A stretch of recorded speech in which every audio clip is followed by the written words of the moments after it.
Assalamualaikum warahmatullahi wabarakatuh. Hi everyone, let me introduce myself. My name is Arifah Ramadhani. I am from class M92, Primary School Teacher Education Department, Faculty of Science Education, Universitas Negeri Makassar. Sebelumnya, saya ingin mengucapkan terima kasih kepada dosen pengampu mata kuliah Bahasa Inggris, Ibu Andi Dewi Riangtati, SPD MPD yang telah memberikan saya tugas ini. Semoga apa yang saya berikan di dalam video ini bermanfaat bagi teman-teman yang ingin mempelajari dan mengetahui tentang conditional sentence.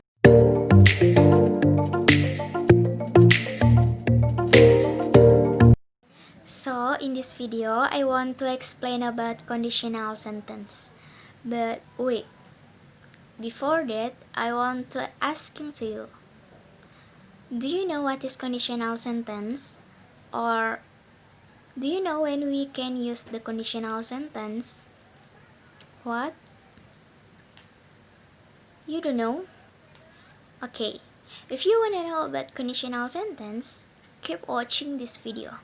Conditional sentence adalah kalimat dalam bahasa Inggris yang merupakan kalimat pengandaian atas harapan, keinginan, dan cita-cita yang dapat atau tidak dapat terwujud. Jadi, ketika kita ingin mengandaikan sesuatu hal dalam bahasa Inggris, kita boleh menggunakan conditional sentence ini.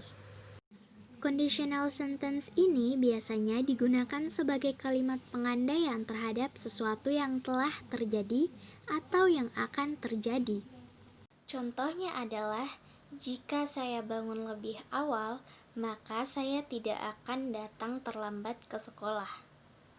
If I wake up early, I will not come late to school.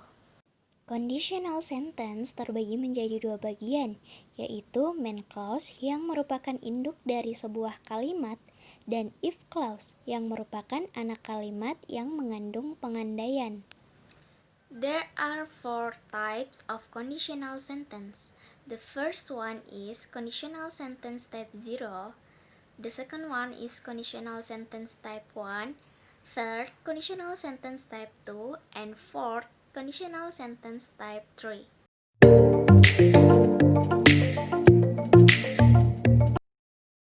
Okay, we start from conditional sentence type 0. This type of conditional sentence is suitable for things that happen every time the associated condition is met, which means in the same situation. Therefore, such things are facts. Tidak hanya matematika loh yang memiliki rumus, conditional sentence ini juga memiliki rumus. Salah satunya yaitu conditional sentence type 0.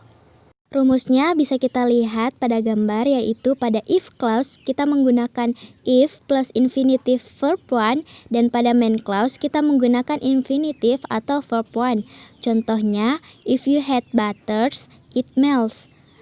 Pada if clause kita menggunakan subject you dan verb 1-nya kita menggunakan had. Dan pada main clause kita menggunakan it sebagai subjek yang merujuk kepada butters dan verb 1-nya yaitu adalah melts.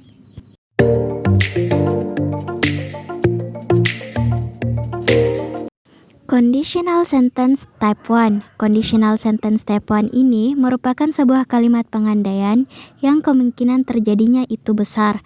Jadi, ketika kalian berangan-angan akan sesuatu hal dan kalian yakin hal itu akan tercapai, maka kalian menggunakan conditional sentence type 1 ini. Rumusnya yaitu pada if clause kita menggunakan if plus infinitive atau verb 1, dan pada main clause kita menggunakan will plus infinitive atau verb 1. Contohnya, if it rains, I will stay at home. Pada if clause kita menggunakan it sebagai subjek dan verb 1-nya adalah rains. Dan pada main clause kita menggunakan will plus verb 1. Verb 1-nya adalah stay.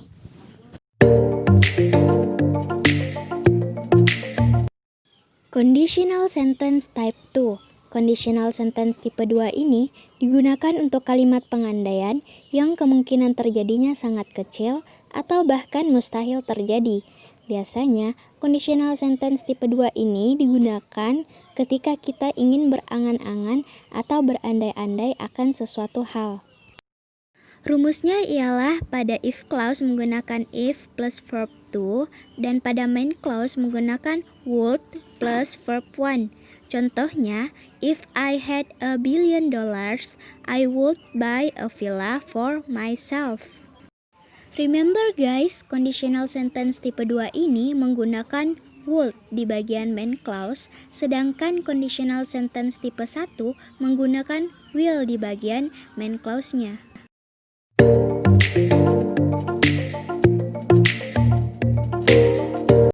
Conditional sentence type 3. Conditional sentence tipe 3 ini digunakan untuk menggambarkan situasi masa lalu yang tidak terjadi dan membayangkan hasil dari situasi tersebut. Tipe ini mengungkapkan kebalikan dari fakta yang dihadapi. Tipe kalimat ini biasanya digunakan untuk menyatakan sebuah penyesalan. Rumusnya ialah pada if clause kita menggunakan if plus had plus verb 3 dan pada main clause kita menggunakan would have plus verb 3. Contohnya, if I had locked the car, the thief wouldn't have stolen my car.